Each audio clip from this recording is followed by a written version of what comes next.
109번입니다. 올해 경매 중에서 가장 높은 가를 내지 않을까 예상되는 마필 중에 한 마리인데요.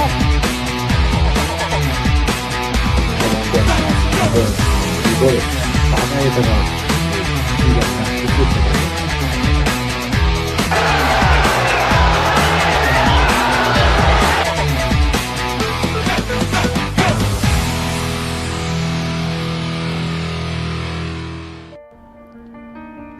안녕하세요. 건빛경마의 이다입니다. 한 주간의 경마 소식을 재미있고 깊이 있게 분석해드립니다. 화요일에 만나요. 하우앤와이 시즌2 지금부터 시작합니다. 오늘도 해설에 도움 말씀 주실 분이죠. 대상경주사나이 박수용 위원과 함께하겠습니다. 안녕하세요. 박수용입니다.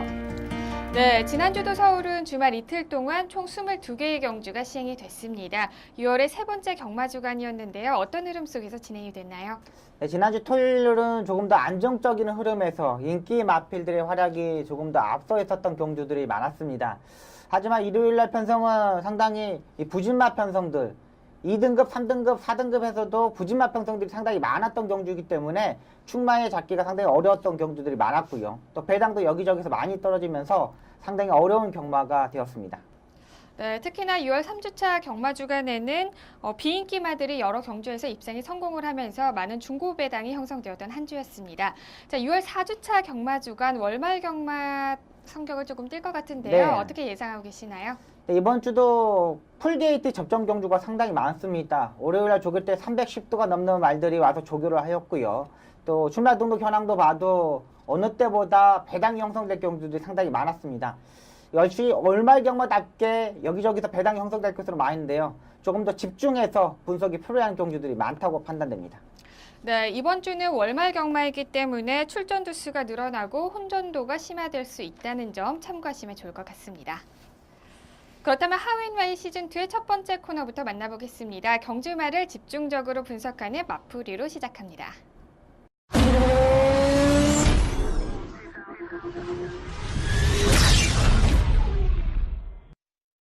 경주마를 집중적으로 분석합니다. 6월의 3주차 경마 주간 마풀이의 주인공 선정해 주시죠. 네, 첫 번째 주인공은 19일 일요일 7경주에 출전하였던 36조의 바람의 왕자가 되겠습니다. 네, 첫 번째 마풀이의 주인공은 일요일 7경주에서 우승을 차지한 36조의 바람의 왕자를 살펴보겠습니다. 바람의 왕자는 데뷔전에서 7마신의 도착 차이를 보이면서 여유롭게 우승을 차지를 하면서 많은 경마 팬들의 기대를 한 몸에 모았던 마필입니다.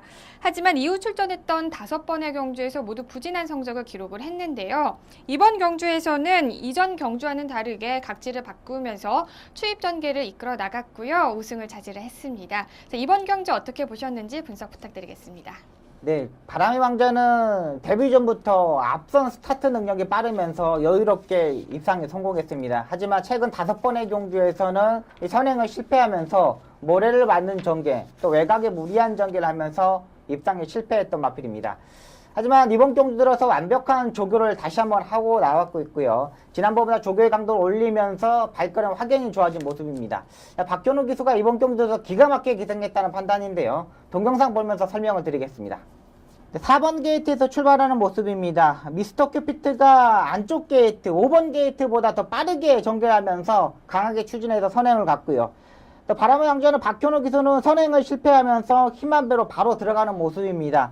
김혜선 기수가 안쪽으로 들어왔고 그러면서 전개를 못했고요. 지금 모래를 맞이는데 모래를 맞으니까 약간 고개를 들리는 모습입니다. 근데 박현우 기수가 고삐를 갈아잡으면서 바로 따라 붙는 모습입니다. 그러니까 발걸음이나 힘 있는 모습이 상당히 좋아졌다는 부분이고요.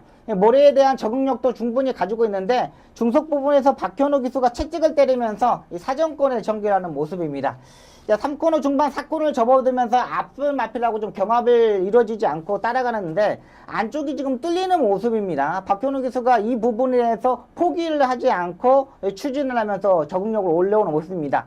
4코너 들고 한 300m 지점에서 우스포로 다리를 바꾸면서 이 펜스에 붙여놓고 채찍을 때리는데 역시나 이 선행형 마필답게 이 4코너까지 힘한 배를 적절히 하는 만큼 뛰었다고 판단이 되고요.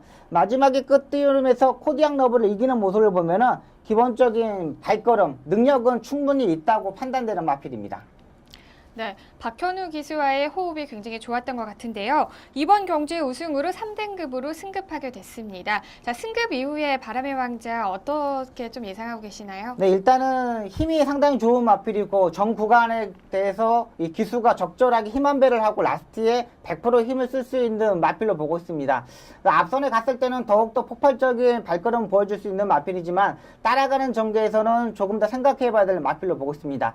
하지만 이번에 모래를 마저 받고 한 번 더 적응했고 사코너 부분에서 처지는 부분을 다시 도덕였기 때문에 다음 경주에서 앞선에 2선, 3선에 붙을 수 있는 경주에서는 능력 마필로 평가하시면 되겠습니다. 네, 다음 승급전에서도 바람의 왕자가 과연 좋은 성적을 낼 수 있을지 지켜보겠습니다. 자, 그렇다면 마풀의 두 번째 주인공도 소개를 해주시죠. 네, 두 번째 주인공은 6월 19일 구경주에 출전했던 2조의 선스트롱이 되겠습니다. 네, 두 번째 마풀이 시간에는 제27회 스포츠조선배 대상경주에서 우승을 차지한 2조의 선스트롱을 살펴보겠습니다. 선스트롱은 지난 11월에 2등급으로 승급한 이후에 꾸준히 입상과 착순권 성적을 기록을 하면서 안정적인 경주력을 보여줬는데요. 자, 그리고 이번 스포츠조선배 대상경주가 첫 대상경주였습니다. 그럼에도 불구하고 당당하게 우승을 차지를 했습니다. 자, 이번 편성이 좀 약했다고 볼 수 있을까요? 아니면 선스트롱이 잘 뛰었다고 볼 수 있을까요? 네, 일단은 이번 편성이 좀 약한 편성이었습니다. 계속적으로 2등급에서 정체되어 있던 말들이 출전하고 있고요. 지난 방송에서 말씀드렸듯이 부담령이 똑같이 출전했기 때문에 마필의 능력, 기본 고의적인 능력으로 판단해야 된다는 판단이었고요. 지난번 경주에 페로비치 기수가 기승하면서 이 부담력이 높았던 부분에서 입상이 실패했습니다. 이 마필을 보면은 주행 자세가 그렇게 빠르게 전개하는 마필이 아닙니다. 그리고 중간에서 기수가 컨트롤을 잘했을 때 이 주행이 똑바로 해야 되는데 계속적으로 주행이 흔들렸던 부분에서 단점을 가지고 있고요. 이번 경주도 역시 라스트에 내측으로 기대는 단점을 보였습니다. 자, 이번 경주 동영상을 보면서 설명드리겠습니다. 네, 5번 게이트에서 출발하는 모습입니다. 역시 대상 경주답게 기수들이 초반에 전혀 무리하지 않고 가속 불패가 쉽게 선행을 가는 모습이었습니다. 중거리, 장거리 경주에서는 기수들이 대부분 스타트에 잡고 요즘은 나오는데요. 그만큼 힘 안배를 철저히 해야 되는 부분을 알고 있는 기수들입니다. 이 선수들의 문세영 기수는 역시 이 베테랑 기수답게 안쪽에 자리 잡는 거 상당히 잘하는 기수입니다. 외곽 게이트든 안쪽 게이트든 이 사코너까지 힘 안배를 적절히 하고 있고요. 이 선스트롱이 차 한 대를 신청하고 이 데뷔전부터 출전했단 말입니다. 그러니까 그만큼 주행이 밸런스가 잘 맞지 않는 마필이에요. 그 부분을 알고 문세영이가 이 펜스에 대놓고 전개를 하고요. 지금 이 코너 중반인데 계속적으로 고개를 들리는 부분을 보고 있습니다. 이 힘 안배를 했을 때 말이 약간 거북기를 보이는데 문세영 기수가 그걸 알고 손목으로 꺾어서 이 고개를 떨구는 모습입니다. 가속 불패가 그렇게 빠른 마필이 아니기 때문에 외곽에서 무빙하는 마필들도 상당히 많았던 부분에서 문세영 기수가 안쪽에서 힘 안배를 적절히 할 수 있었다고 판단됩니다. 외곽에서 10분만 태산천지가 무빙을 뜨는 바람에 문세영 기수는 3코너 중반 또 3코너부터 정확하게 힘 안배가 들어가는 모습입니다. 그만큼 같은 부담량 57의 부담량이기 때문에 라스트까지 힘 안배를 얼마만큼 잘하느냐가 중요했고요. 슈퍼탱크는 그 외곽에서 전개하는데 자꾸 외곽으로 사인기를 보이면서 기수가 컨트롤하기 좀 어려웠던 부분입니다. 유성환 기수가 조금 더 한 템포 빠르게 전개를 했으면 하는 생각이었는데 역시 문세영 기수가 안쪽이 뚫리자 안쪽으로 추입하는 모습입니다. 역시 여기서 가속 불패와 같이 경합이 이루어지는데요. 왼쪽 채찍을 때리는데도 펜스에 약간 기대는 모습이었고요. 가속 불패가 또 김혜성 기수가 채찍을 때리자 내측으로 기대는 모습이었는데 이때 펜스에서의 문세영 기수가 외곽으로 빼는 모습이 상당히 좋았던 모습입니다. 여기서 문세영 기수가 잡고서 한 템포 늦춰졌지만은 다시 한번 추진하고 다시 한번 재갈을 몰면서 우승까지 이끌어냈습니다. 네, 그렇군요.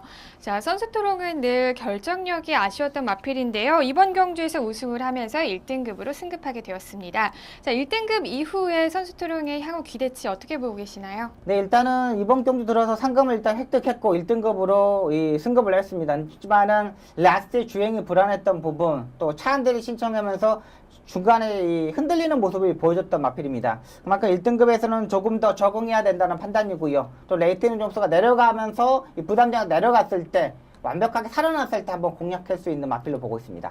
네, 1등급에서는 어느 정도의 적응이 필요하다고 말씀을 해주셨는데요. 과연 1등급 승급전에서도 좋은 성적을 거둬낼 수 있을지 지켜보겠습니다.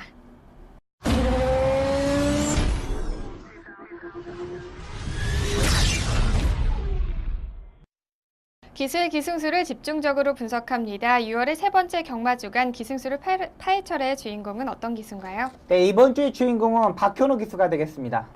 네, 6월의 세 번째 경마 주간은 36조 소속의 박현우 기수를 선정을 해주셨습니다. 자, 박현우 기수는 꾸준히 입상에 성공하는 네. 기수로 알려져 있는데요. 자세한 정보 알려주시죠. 네, 박현우 기수는 1990년생으로 최저 부담량이 52kg까지 기승할 수 있는 기수입니다. 뭐라 그럴까, 박현우 기수가 이 신인 기수 때부터 36조 이 김양선 조교사 마방에서 활동을 하고 있는데 2015년도에 잠깐 이 견습 기수를 해서 정식 기수로 되면서 이 프리 기수를 1년 동안 하고 나서 다시 이 36조에 기승하게 되었습니다. 한 집 마방하고 이렇게 꾸준하게 기승하는 기수들이 별로 없습니다. 그러니까 네. 중간에 한번 마방을 옮기고 다시 오는 경우는 있는데 이렇게 데뷔 전부터 36조에 이렇게 꾸준하게 있는 경우는 별로 없거든요. 네. 그만큼 김양선 조교사님한테 신뢰를 받았다는 판단이고요.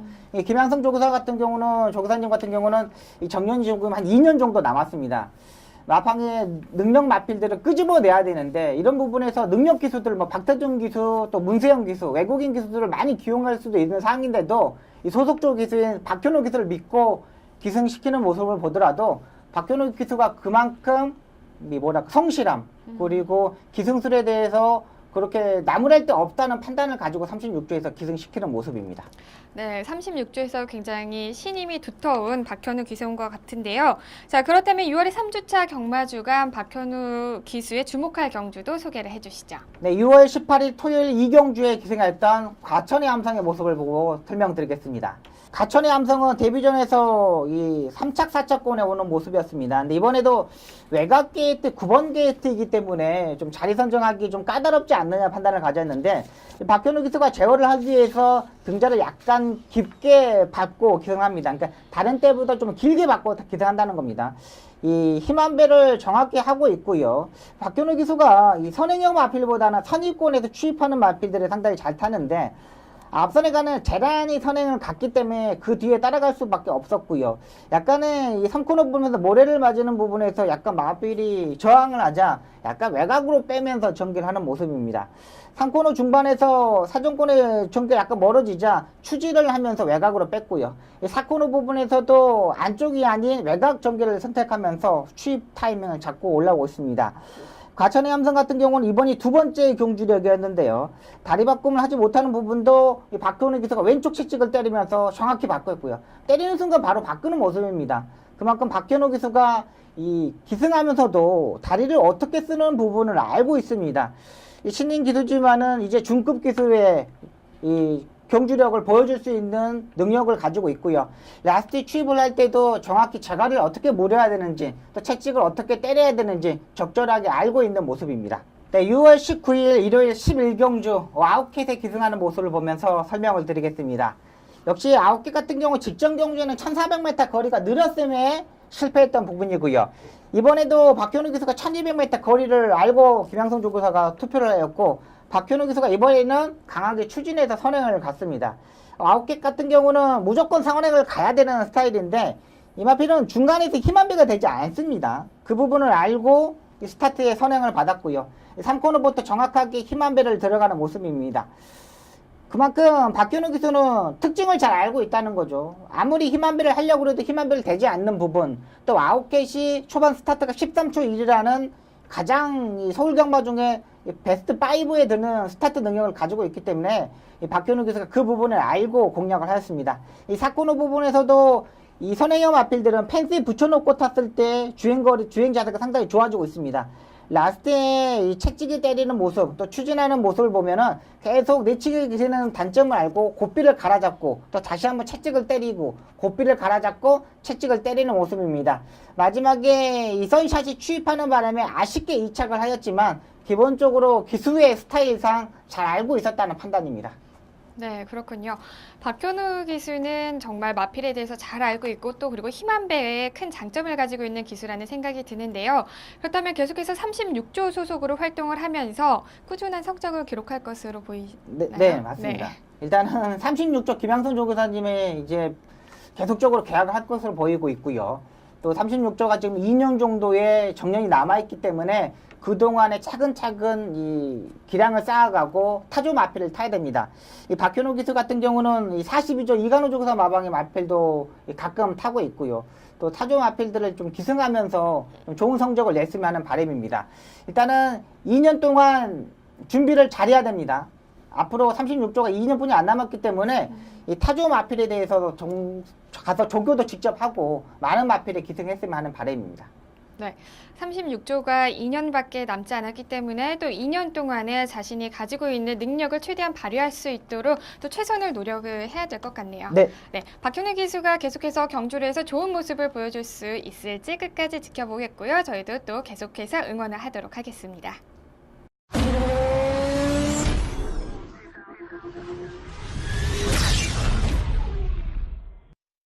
지난주 가장 중요했던 심판 사항을 자세하게 전해드립니다. 6월 세 번째 경마 주간 가장 집중적으로 살펴볼 심판 사항 전해주시죠.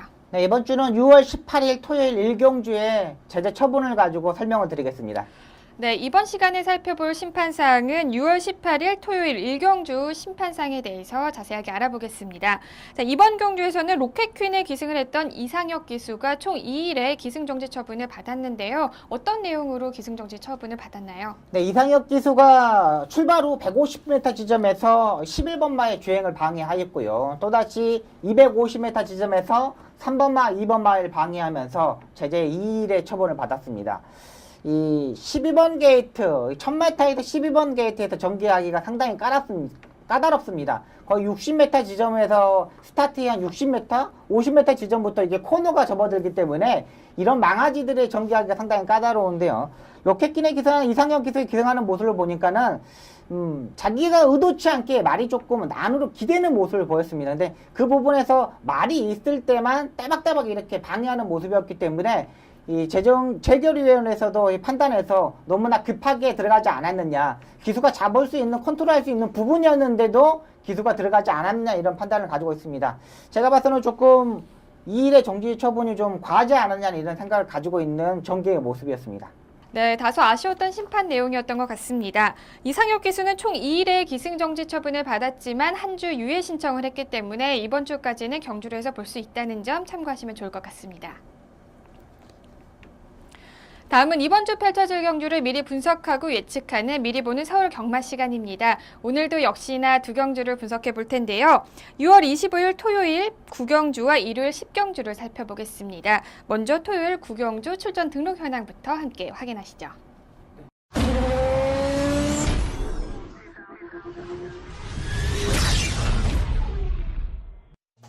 2016년 6월 25일 토요일 혼합 3등급 1800m 핸디캡 경주를 펼쳐지는 9경주는 현재 13대의 마필들이 출전 등록 현황에 이름을 올렸습니다. 출전하는 마필 중에서 가장 높은 레이팅을 자랑하는 49조의 행복의 나라를 필두로 최근 3연승에 성공하며 3등급 승급전을 치르는 42조의 찬마, 직전 경주 우승을 차지하며 3등급 승급전을 치르는 5조의 위너레드, 직전 경주 준우승을 차지하면서 부진을 털어낸 29조의 내사랑 담양까지 치열한 적전을 예고하고 있습니다. 혼합 3등급 1800m 핸디캡 경주를 펼쳐지는 9경주는 현재 13대의 마필들의 출전 등록 현황에 이름을 올렸습니다. 자, 이번 경주는 승급전을 치르는 상승세를 타고 있는 마필들이 대거 출전 신청에 이름을 올렸는데요. 네. 어떻게 보고 계시나요? 네, 일단 가장 안정적인 마필은 49조의 행복의 나라가 되겠습니다. 이번 경주 들어서 승급전의 말들이 상당히 많은데 그래도 혼합 3등급에서 꾸준하게 뛰고 있고 부담력이 높으면서 아쉬운 전개를 하였던 행복의 나라가 되겠습니다. 이 조교 때 보니까 속보는 반대로 조교를 하고 스포 때 강한 스포 조교를 때리고 나옵니다. 일단은 이 문세영 기수가 조교를 하지 않고 소속조 관리사가 조교를 하는데 이 스포 조교 씨의 발걸음이 전혀 이상이 없습니다. 분명히 혼합 3등급에서 꾸준하게 성적을 내었기 때문에 이번 경주 가장 안정적인 충막감으로 보고 있습니다.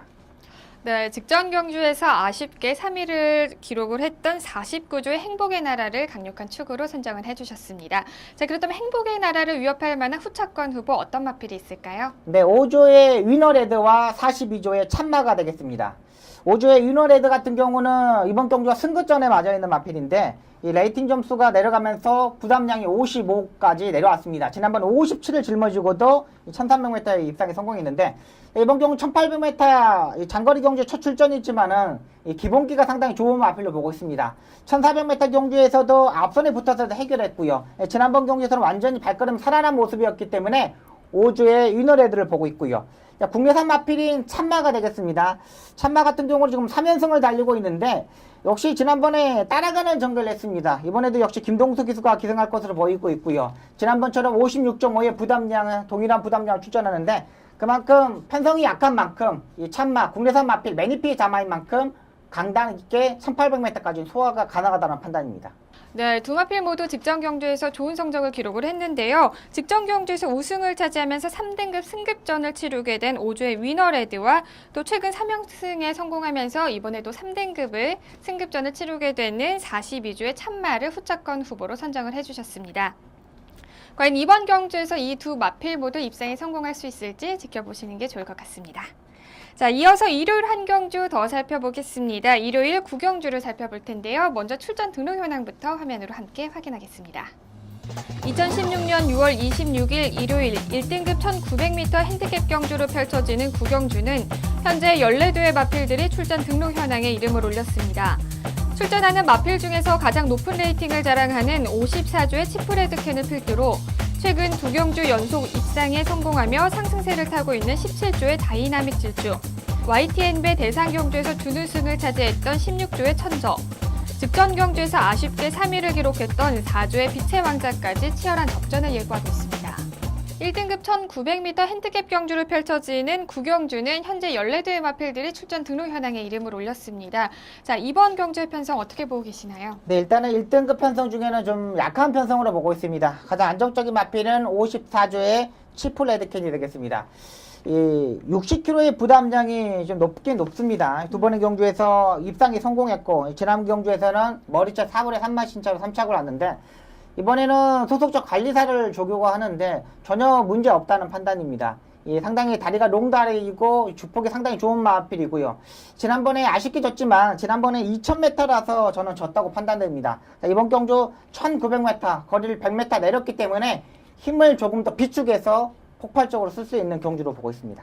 네, 편성은 약하지만 아무래도 최고의 부담 중량인 60kg을 안고 뛰기 때문에 조금은 부담이 될 수도 있을 것 같은데요. 과연 입상에 성공할 수 있을지 지켜보겠습니다. 자, 그렇다면 후차권 후보도 선정을 해주시죠. 네, 일단은 4조의 빛의 왕자와 21조의 언비터블이 되겠습니다. 빛의 왕자 같은 경우는 이번에 조인권 기수가 직접 조교를 하고 나오는데 문세영 기수와 페로비치 기수가 두 번의 경주에 타고 입상에 실패했습니다. 이 두 번의 경주 보니까는 1800m의 경주였거든요. 근데 이 마필은 1900m, 2000m가 더욱더 좋은 마필입니다. 거리가 길면 길수록 힘으로 뛰는 스타일이기 때문에 좋은 마필이고요. 두 번의 경주에서 추입 타이밍을 잡지 못했다는 판단입니다. 이번엔 조인권 기수가 3코너 중반부터 한 템포 빠르게 전개가 가능하고 있고요. 조인권 기수가 이제 군 복무 이후 완전히 살아나는 모습이기 때문에 빛의 왕자를 후적 파트너로 보고 있습니다. 또 한 마리는 21조의 언비터블이 되겠습니다. 자, 지난번에 워낙에 강한 상대들과 싸우면서 이 53의 부담량을 깨졌는데 이번에 56입니다. 편성도 약하고 송지철이가 이번에 직접 조교를 하고 나오는데 이 병합 조교를 하는데 안쪽에서 의외로 끈기 있는 모습을 보였습니다. 약간의 농땡이 기질을 가지고 있고 약간의 주행이 흔들리는 모습을 보이는데 이 부분까지 컨트롤하고 나오고 있기 때문에 후차 파트너로 보고 있습니다. 네, 직전 경주에서 연속 3위를 기록을 했고 또 이번 경주에서는 조인권 기수와 호흡을 맞추는 4조의 빛의 왕자와 직전 경주에서 3위를 기록했던 21조의 언비터블을 추천을 해주셨습니다. 과연 두 마필 모두 입상에 성공할 수 있을지 경주 결과 지켜보겠습니다.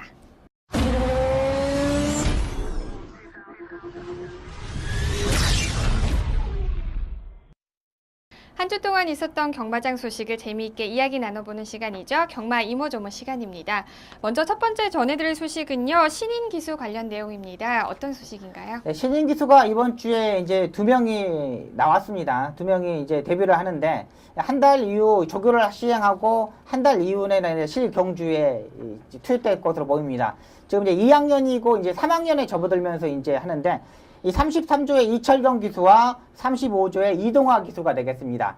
특히 33조 이철경 기수는 이하나 기수하고 동기생입니다. 그러니까 정기로 따지면 29기생인데 실습을 나가서 좀 교통사고 나는 바람에 다리 쪽에 다쳐가지고 한 9개월 동안의 공백을 갖고 이 병원에 입원해 있었고요. 또 실습 이 과정에서 이 사고가 났기 때문에 이철경 기수의 실수이기 때문에 뭐라 그럴까 정학 처분을 받고 대입을 했습니다. 또 이철경 기수가 그 동안 치료를 마치고 호주에 넘어가서 호주에서 기수 생활을 실습 생활하고 기수 생활하고 호주에서 450전의 이 정도의 기승 경력이 있습니다.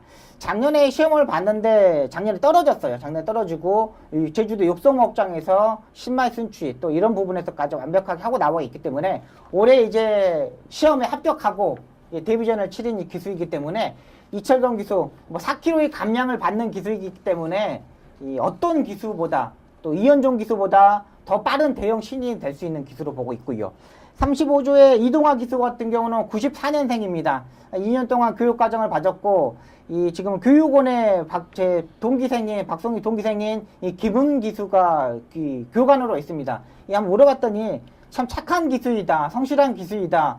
35조 이 하정조교사 마방에서는 기수들을 정말 착한 기수들을 끌어내는 조교사이기 때문에 35조에서도 금방금방 성장할 수 있는 기수로 보고 있습니다. 네, 이철경 기수는 특히나 또 호주에서 견습 생활을 오랫동안 했기 때문에 몇 전을 뛰었다고 했죠? 450전 450 정도. 네. 그럼 꽤 많이 뛴 거죠? 그렇죠. 상당히 많이 뛴 기수입니다. 한 2년 동안 활약했다고 보시면 되겠습니다. 그렇군요. 그동안에 또 경마 선진국에서 여러 가지 기승술을 익혔을 테고 네, 네. 또 그거를 한국 경마에 또 이용을 한다면 굉장히 정말 대형 신인 기수, 네. 괴물 신인 기수, 이현종 기수를 능가하는 신인 기수가 그렇죠. 탄생할 수 있겠네요. 네. 자, 또 이동화 기수 역시나 또 어린 나이이기 때문에 또 발전할 수 있는 가능성이 높은 기수인 거죠? 그렇죠. 일단 35조 하재영 조교사님은 거의 뭐라고 토닥토닥 해주는 스타일이거든요. 그러니까 지적하는 스타일보다 일단 네. 토닥토닥 이렇게 돌려서 너의 장점과 단점을 이렇게 설명하는 조교사이기 때문에 금방 이 길을 살려주면 금방 클 수 있는 기수로 보고 있습니다. 네, 그렇군요. 자, 새롭게 서울경마장에서 활약을 펼치게 된 두 명의 신인 기수 앞으로도 계속해서 응원을 하겠고요. 경주로에서도 좋은 모습을 보여주기를 기대해 보겠습니다. 자, 다음 소식으로 넘어가 보겠습니다. 자, 서울 34조의 신우철 조교사의 은퇴 관련 내용인데요. 네, 자세하게 전해주시죠. 네, 일단 이번 주죠. 돌아온 일요일날 26일날 이 은퇴식을 갖게 되고요. 또 은퇴는 뭐 마지막 날은 30일이 되겠습니다. 그러니까 26일이 경마한 날이기 때문에 26일까지 출전을 시키고 그게 끝으로 보시면 되겠습니다. 이 신우철 조교사 같은 경우는 교관 출신입니다. 기수들을 교관을 하고 이 조교사가 바로 되면서 이 34년 동안 조교사를 하셨던 분인데 제가 이 신우철 조교사님을 보면은 정말 뭐라 그럴까 유머러스하고 뭐 리더십이라 그럴까 이런 게 정말 뛰어난 조교사고요. 제가 지금까지 조교사분들을 다 봐왔는데 정말 신우철 조교사 같이 뭐랄까 리더십 또 통솔력 또 마피를 아는 부분까지 정말 정확한 조교사님으로 보고 있습니다. 이 다리를 만져보고 또 주행 자세를 보고 또 이런 부분까지 어떻게 조교를 해야 되는지 다 알고 있고요. 또 기수들이 34조 말대로 거의 조교를 합니다. 관리사들이 만지는 경우가 별로 없어요. 그만큼 한 마리 한 마리 조교에 대한 이 관점도 상당히 좋은 조교사였습니다. 은퇴를 앞두고 있는데 이번에 영예기수 조교사죠. 영예교사 신청하고 이게 지금 영예조교사가 된다면 이 마주로서 활동할 수 있거든요. 앞으로도 마주로서도 좀 더 활약하는 모습 보셨으면 하면 좋긴 바람이 있고요. 또 조교사협회에서도 지금 재결위원으로 좀 가면 어땠느냐 이런 생각을 가지고 있기 때문에 마사회와 좀 협의 중에 있기 때문에 이 은퇴 이후 마주로서 또 재결위원회에서도 활동할 수 있는 분으로 보고 있습니다. 네. 신우철 조교사가 1983년에 데뷔를 했는데요. 지금까지 정말 계속해서 조교사로서 활동할 수 있었던 이유는 네. 아까 박수영 의원님께서 말씀해 주셨던 것처럼 그 말들을 잘 관리하는 그런 통솔력, 또 기수도 잘 관리하는 그런 리더십들이 있었기 때문에 지금의 현재까지 또 조교사로 잘 활동하지 않았나라는 생각을 해봅니다. 또 계속해서 이제 마주로서 아까 또 재결위원으로서 활동할 수 있는 어떤 여지가 있으니까요. 저희가 계속해서 또 지켜볼 수 있겠죠. 네, 네. 향후 뭐 다양한 소식들이 있다면 또 하웬와이에서 전해드릴 수 있도록 해보겠습니다. 네, 그리고 마지막으로 전해드릴 소식은요. 주행심사 기준 변경 관련 내용입니다. 어떻게 변화됐나요? 네, 7월 8일부터 지금 종전에 1분 7초가 합격이었다면 7월 8일부터는 1분 6초로 1초가 당겨졌습니다.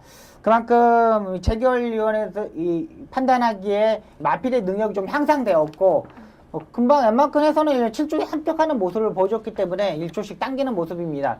제가 기수 시절에 질치면 1분 8초였거든요. 그러니까 1분 8초는 솔직히 말해서 조교를 뭐 9보 정도만 하면은 합격할 수 있는 정도였습니다. 근데 1분 7초 때는 그래도 한번 스포 조교를 한 번 정도는 해보고 주행 검사를 했어야 되는 거고요. 지금 1분 6초로 당겨졌다면은 뭐라 그럴까?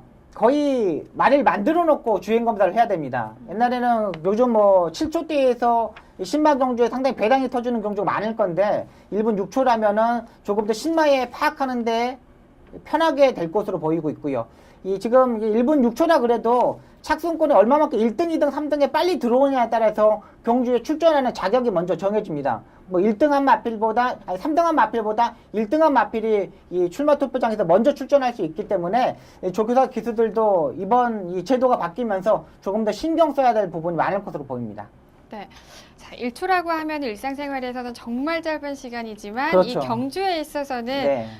진짜 1초라는 게 굉장히 큰 의미를 담고 있죠. 그렇죠. 그러니까 7초대의 말을 뭐 70%만 만들어가지고 이 출전에도 합격할 수 있다고 생각하면은 네. 거의 6초 때는 한 100%를 다 만들어 놓고 출전해야 되기 때문에 이 신마의 배당은 이제 없다고 보시면 되겠습니다. 아, 그렇군요. 네. 자, 신마들이 더욱더 분발해야 될 것 같은데요. 네. 이렇게 만든 이유가 어디에 있을까요? 일단 마필이 좀 상향됐다. 네. 마사이 판단하기에는 좀 상향됐다는 부분도 있고 조금 더 공정 경마를 하기 위해서는 말을 주행검사 때 다 만들어 놔라. 네. 이런 판단으로 보시면 되겠습니다.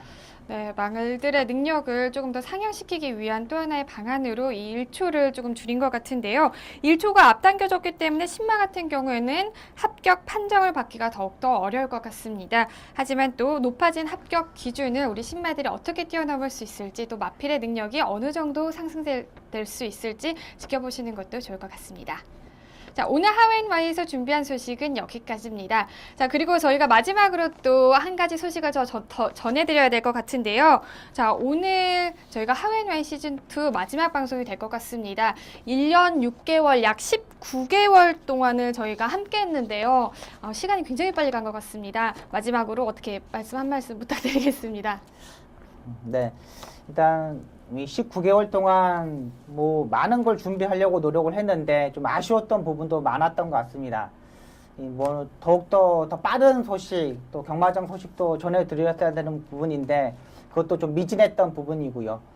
또 뭐 방송 내용도 뭐 항상 뭐 조금 더 발전된 모습을 보여드려야 되는데 그렇지 못했던 부분도 너무나 죄송스럽게 생각하고 있습니다. 다시 또 방송할 기회가 되면 조금 더 뭐 정확한 내용 또 좀 더 발전된 내용으로 여러분께 찾아뵙도록 하겠습니다. 네, 굉장히 방송의 준비를 미흡했다는 막 약간 사과 말씀 이렇게 비슷하게 하신 것 같은데요. 네. 제가 보기에는 1년 반 동안에 아무래도 박수홍 전문위원께서 기수 출신이었기 때문에 여러 가지 전문적인 내용들을 방송에 좀 담을 수 있지 않았을까라는 생각을 해봅니다. 네, 저는 첫 방송을 한 게 엊그저께 같은데 벌써 1년 반, 1년 9개월이라는 시간이 정말 빠르게 간 것 같습니다. 제가 첫 방송을 했을 때 그 네. 빨간색 옷을 입고 약간은 좀 어색했던 모습이 아직도 기억에 남는데요. 특히나 혹시 방송을 하면서 기억됐던 어떤 방송 뭐 있으신가요? 저야 다 방송에서 새롭죠. 네. 그러니까 마지막 방송이다 그러니까 네. 좀 기분이 좀 뭐라 그럴까 침착해지는 걸까? 좀 그런 차분해지셨나 봐요. 네. 네. 그렇군요. 저는 이제 방송을 하면서 역시나 좋은 일도 있었고 또 안 좋은 일도 있었지만 그 안에서 많은 것들을 배우고 또 성장할 수 있었다는 점이 저한테는 가장 큰 무기가 된 것 같습니다. 방송을 끝날 때 제가 하는 그 클로징 멘트가 제가 그날 기분에 따라서 여러분들에게 전하고 싶은 이야기를 멘트로 했었는데요. 오늘은 이 이야기가 될 것 같습니다. 여러분들이 생각하는 청춘이라는 단어는 어떻습니까? 제가 생각하는 청춘이라는 단어는 꿈이 있는 사람들에게 모두 해당하는 단어인 것 같습니다. 20, 30대의 전유물이 아닌 정말 모든 사람들이 꿈이 있다면 가질 수 있는 게 바로 청춘인 것 같습니다. 서두르지 않고, 교만하지 않고, 쉬지 않고, 포기하지 않는다면 여러분들의 푸른 봄날, 청춘은 늘 함께 할 것 같습니다. 자, 지금까지 함께 해주셔서 고맙습니다.